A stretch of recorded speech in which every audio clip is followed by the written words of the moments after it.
Hello, എല്ലാവർക്കും നമസ്കാരം. ഞാൻ ഡോക്ടർ ശ്രീലക്ഷ്മി VS. രോഗപ്രതിരോധ ശേഷിയിലെ പ്രശ്നങ്ങൾ കൊണ്ടുണ്ടാകുന്ന ഒരു രോഗമാണ് സോറിയാസിസ്. ഇതൊരു ഓട്ടോ ഇമ്മ്യൂൺ ഡിസീസാണ്.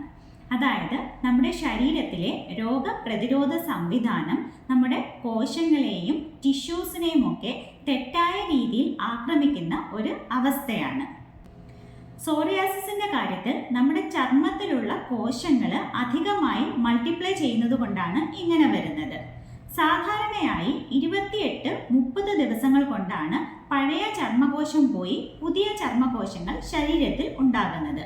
എന്നാൽ സോറിയാസിസിന്റെ കാര്യത്തിൽ 3 മുതൽ 7 ദിവസത്തിനുള്ളിൽ തന്നെ പുതിയ കോശങ്ങൾ ഉണ്ടായി വരുന്നു. സോറിയാസിസ് പകരുന്ന ഒരു രോഗമാണോ എന്ന് മിക്കവർക്കും സംശയമുണ്ടാകാറുണ്ട്. എന്നാൽ ഇതൊരു പകർച്ചവ്യാധി അല്ല. സോറിയാസിസ് ഉള്ള ഒരു വ്യക്തിയുമായി സമ്പർക്കത്തിൽ വന്നു കഴിഞ്ഞാൽ ആ രോഗം ഒരിക്കലും മറ്റൊരാളിലേക്ക് പകരുകയില്ല.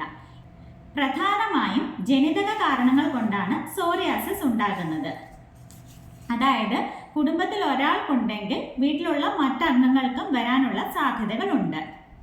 മറ്റ് ട്രിഗറിംഗ് ഫാക്ടേഴ്സ് ആയിട്ട് പറയാൻ കഴിയുന്നത് താപനിലയിൽ വരുന്ന വ്യതിയാനങ്ങൾ, മെന്റൽ സ്ട്രെസ്, അമിതമായുള്ള പുകവലി, മദ്യപാനം, പ്രതിരോധശേഷി കുറഞ്ഞിരിക്കുന്ന അവസ്ഥ, കുടലിന്റെ ആരോഗ്യം പ്രോപ്പർ അല്ലാത്തത്, കുടലിലെ ഫംഗൽ ഓവർ ഗ്രോത്ത്, ഗ്ലൂട്ടൻ അടങ്ങിയ ആഹാരങ്ങൾ അതായത് ഗോതമ്പ് മുതലായവ, പാല്, പീനട്ട് മുതലായി അലർജി ഉണ്ടാക്കുന്ന ആഹാരങ്ങൾ ഇവയൊക്കെയാണ്.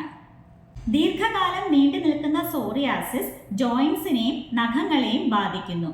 കൂടാതെ ഡിപ്രഷൻ, ആത്മവിശ്വാസക്കുറവ് തുടങ്ങിയ മാനസിക പ്രശ്നങ്ങളും ഉണ്ടാക്കുന്നു.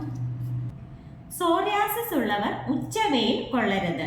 തൊലിപ്പുറത്തുണ്ടാകുന്ന പൊറ്റ വലിച്ചിളക്കരുത്. രാവിലെ വെറും വയറ്റിൽ 1 ടീസ്പൂൺ നെയ്യ് ഉരുക്കി കഴിക്കുക. കാർബോഹൈഡ്രേറ്റിന്റെ അളവ് കുറയ്ക്കുക. ജങ്ക് ഫുഡും പഞ്ചസാരയും ഒഴിവാക്കുക.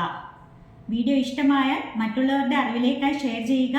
വീണ്ടും മറ്റൊരു വീഡിയോയിൽ കാണാം.